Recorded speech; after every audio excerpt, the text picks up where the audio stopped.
इससे पहले अंक में मैंने आपको बताया था कि वर्ब को सेंटेंस में कैसे अप्लाई करना है, जिसे आप टेंस कहते हैं। तो उसी का रिफॉर्म मैंने थोड़ा आपको सरल तरीके से बताने की प्रयास करा। टेंस टाइम होता है, ये सभी जानते हैं, टाइम ऑफ एक्शन होता है। तो सेंटेंस के अंदर जो है एक टाइम क्लोज भी हुआ करता है, जो उस वाक्य के समय को प्रदर्शित करता है। जैसे अगर वर्तमान का वाक्य है, प्रेजेंट टेंस का वाक्य है, तो उसमें एडवर्ब्स होते हैं, always, often, sometime, regularly, usually, rarely, occasionally. इस तरह के वाक्य इस तरह जो टेंस क्लॉज होता है, टाइम क्लॉज जिसको बोलते हैं, वो टाइम क्लॉज होता है। उससे पता चल जाता है कि टेंस का जो कौन सी फॉर्म लगानी है। तो इनके आते ही आप समझ जाइए कि ये फर्स्ट फॉर्म के वाक्य हैं, प्रेजेंट टेंस के वाक्य हैं। अब इसको कैसे समझते हैं वो आपकी इच्छा है। तो प्रेजेंट टेंस है या फर्स्ट फॉर्म है, एक ही बात है। तो वाक्य में फर्स्ट फॉर्म लगेगी और उसके साथ एस लगेगा। ये टाइम क्लॉज बता देता है। I do my homework regularly, तो ये प्रेजेंट टेंस हो गया। रेगुलरली बता रहा है कि ये प्रेजेंट टेंस है, फर्स्ट फॉर्म लगेगी, एस से लगेगा। बस यही नियम आपको सीखना है। तो इनके क्लॉज को जानने की प्रयास करें। ग्रामरों में, विभिन्न ग्रामरों में, सभी चीज़ों में दिया हुआ है। और जब पढ़ेंगे तो इनको अच्छी तरह से आप अपने दिमाग में डाल लीजिए कि ये एडवर्ब्स जो हैं, जो टाइम क्लॉज हैं, इनको पहचानिए सबसे पहले, फिर आपको टेंस का पता चल जाएगा। उसी तरह अगर ये पास्ट टेंस है तो टाइम क्लॉज क्या होंगे? Yesterday, some time ago, previous day, last year, last month, और last night, long ago, once upon a time, या ईयर, पिछला कोई ईयर दिया हो उसके बारे में होता है। तो उससे आपको पता चलेगा कि ये पास्ट टेंस का वर्ब है, यानी सेकंड फॉर्म का वाक्य। वाक्य में सेकंड फॉर्म लगेगी वर्ब। बस इन टाइम क्लोज से आप अपने टेंसेस को निर्धारित कर सकते हैं, और इनका जानना बहुत ज़रूरी है। टेंसों के नियमों को जानने इतना जरूरी नहीं है जितना जानना इन चीज़ों को जरूरत है। टाइम क्लॉज को जानना जरूरत है। और वर्ब दो हैं आपके पास, first form, second form. Third form में मैंने आपको बताया कि हेल्पिंग वर्ब आते हैं, उनकी फॉर्म चेंज होती है। हैज़ हैव आ रहा है तो हैड लग जाएगा पास्ट टेंस में। तो ये चीज़ें आपको देखनी है। अब इसी तरह अगर कोई फ्यूचर की बात आती है तो शैल का प्रयोग होता है, विल का प्रयोग होता है, और फर्स्ट फॉर्म लगती है। ये सब ग्रामर ने आपको बताया। लेकिन मैंने कहा था कि फ्यूचर इंडेफिनिट या फ्यूचर कंटिन्यूस होता नहीं है। फ्यूचर परफेक्ट होता है, उसमें हैज़ हैड का प्रयोग होता है। तो उसके बाद आता है कि कंटिन्यूस की हम बात करते हैं। कंटिन्यूस के भी अपने टाइम क्लोज हैं। तो at this time, these days, at this moment, at present, still, this evening, until, now, nowadays, ये टाइम क्लोज बताते हैं कि कंटिन्यूस का वाक्य है, प्रेजेंट का वाक्य है। और इसके साथ आप पता ही है कि प्रेजेंट कंटिन्यूस होगा। कंटिन्यूस से टाइम क्लोज से अगर आपको लगता है प्रेजेंट कंटिन्यूस है तो फिर आप सहायक क्रिया और आईएनजी वाली फॉर्म लगानी है।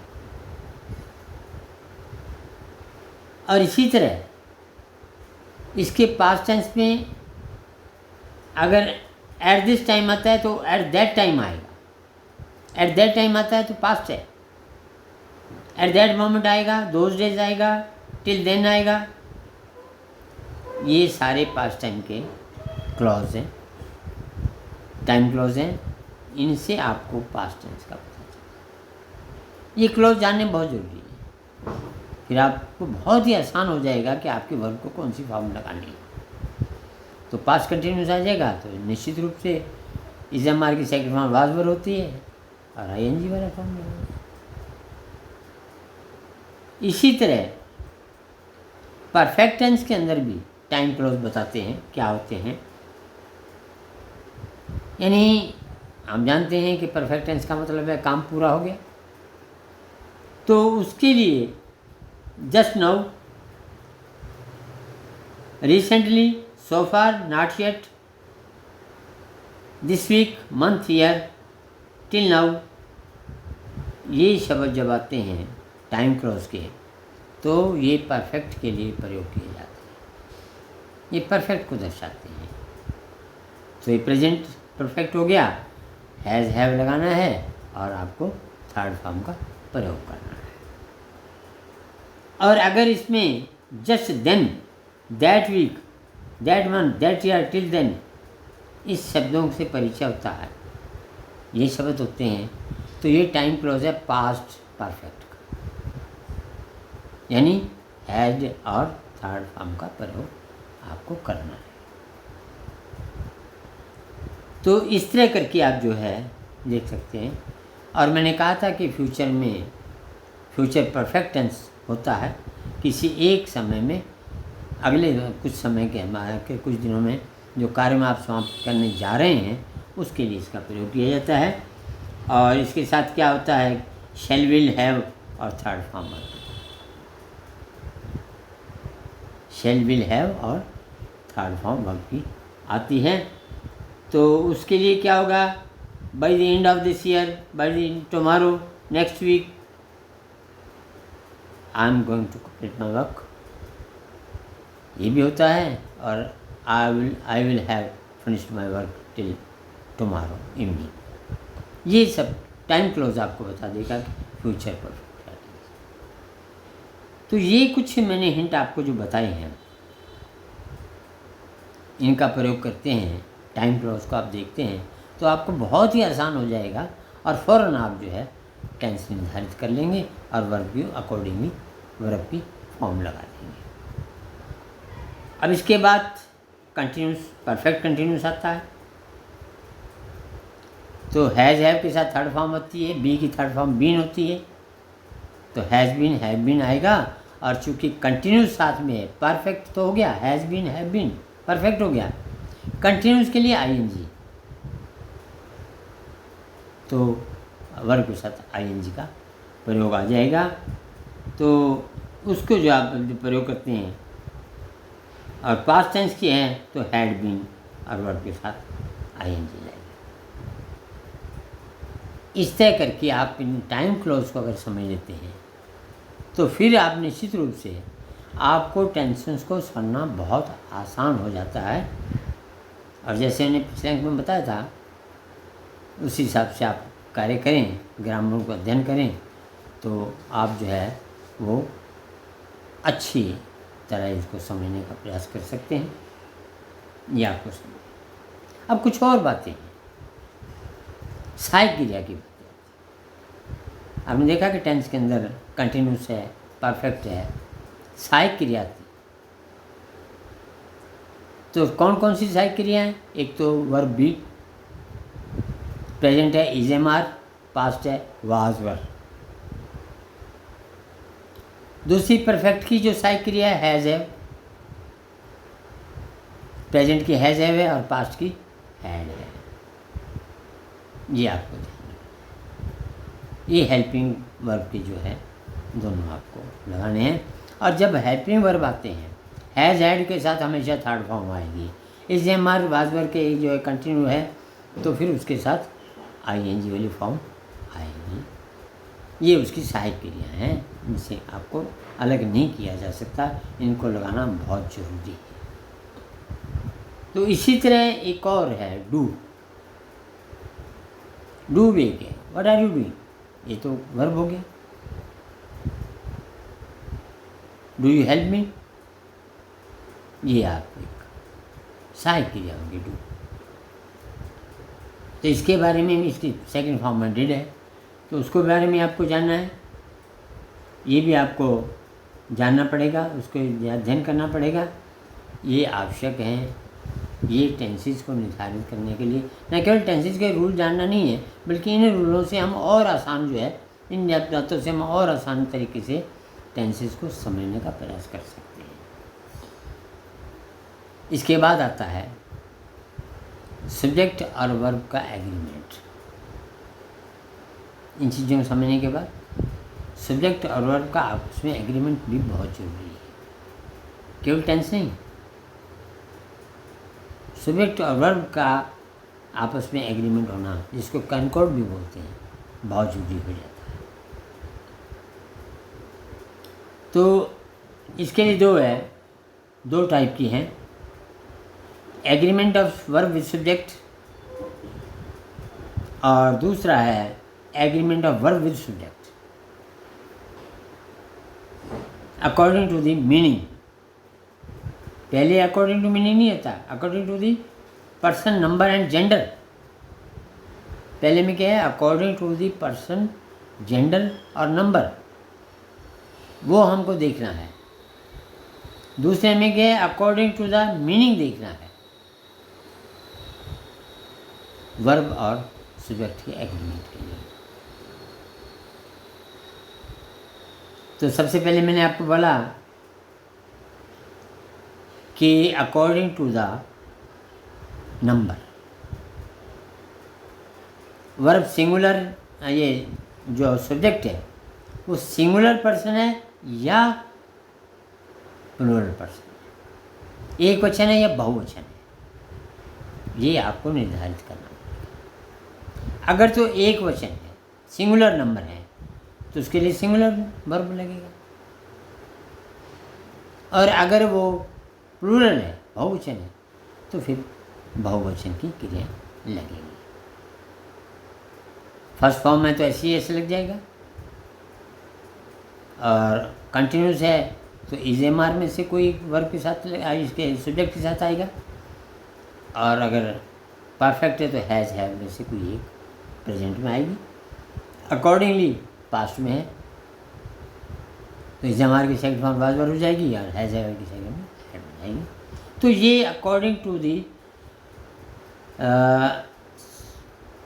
नंबर हो गया, सिंगुलर नंबर, प्लूरल। इस चीज़ का आपको बहुत विशेष ध्यान रखना है। सिंगुलर नंबर प्रेजेंट टेंस में जब वर्ब लगाते हैं तो एस या ई से लगाना आवश्यक है। आई सिंगुलर में नहीं आता है, प्लूरल में आता है, तो ये आपको ध्यान रखना पड़ेगा।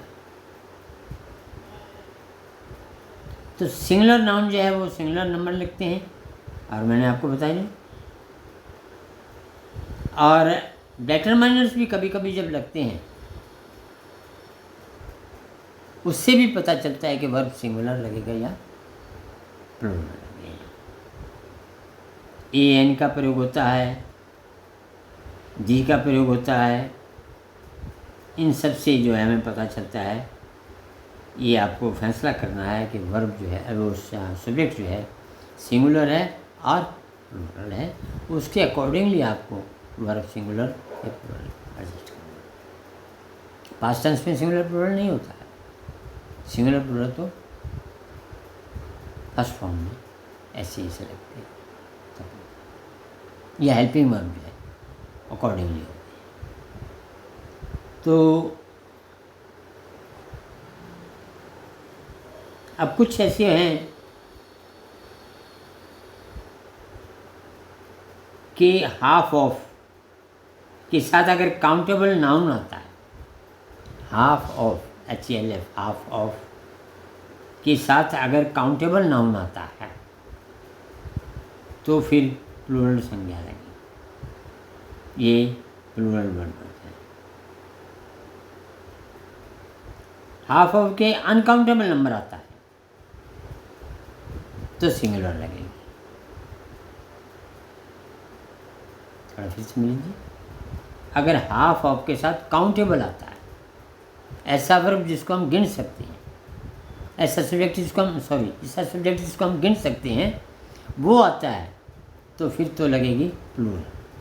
और हाफ ऑफ के बाद अनकाउंटेबल आता है तो लगेगा सिंगुलर नंबर। ये आपको ध्यान रखना है। अब मोस्ट ऑफ के साथ हमेशा जो है प्लूरल नंबर आता है, मोस्ट ऑफ के साथ प्लूरल नंबर आता है। और देयर अगर डमी सब्जेक्ट है तो फिर जो ऑब्जेक्ट्स होते हैं उसके अकॉर्डिंगली आता है। There are 4 animals, there is a cow. तो इस तरह करके हम जो काउंटेबल नंबर हैं, अनकाउंटेबल नंबर हैं, उसी के हिसाब से देयर के बाद प्रयोग करते हैं। अगर प्लूरल हैं, ज़्यादा हैं, एक से ज़्यादा हैं, तो फिर प्लूरल वर्ब आएगा, और एक से कम है, एक है, तो फिर सिंगुलर नंबर आएगा। देयर हमेशा एक डमी सब्जेक्ट है। जब कोई सब्जेक्ट नहीं होता तो फिर देयर का प्रयोग होता है।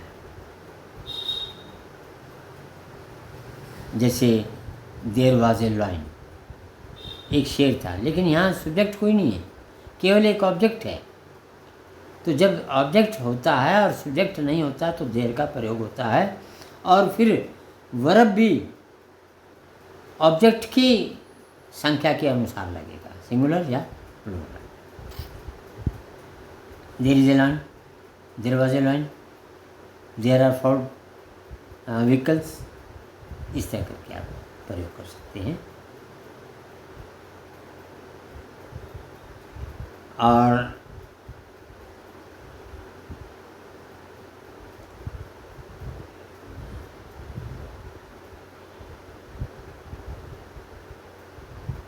इसी प्रकार अगर हम नाउन ऑफ नाउन, यानी कोई एक संज्ञा किसी व्यक्ति का नाम दिया और उसके बाद ऑफ लगा के फिर दूसरे व्यक्ति का नाम आता है, दूसरे जो है वो सब्जेक्ट आता है, तो उसके लिए हमें जो है फर्स्ट जो आता है उसके अनुसार लेते हैं। जैसे 5 students of class were absent, अब 5 स्टूडेंट सब्जेक्ट हो गया, क्लास भी एक सब्जेक्ट हो गया, ऑब्जेक्ट है।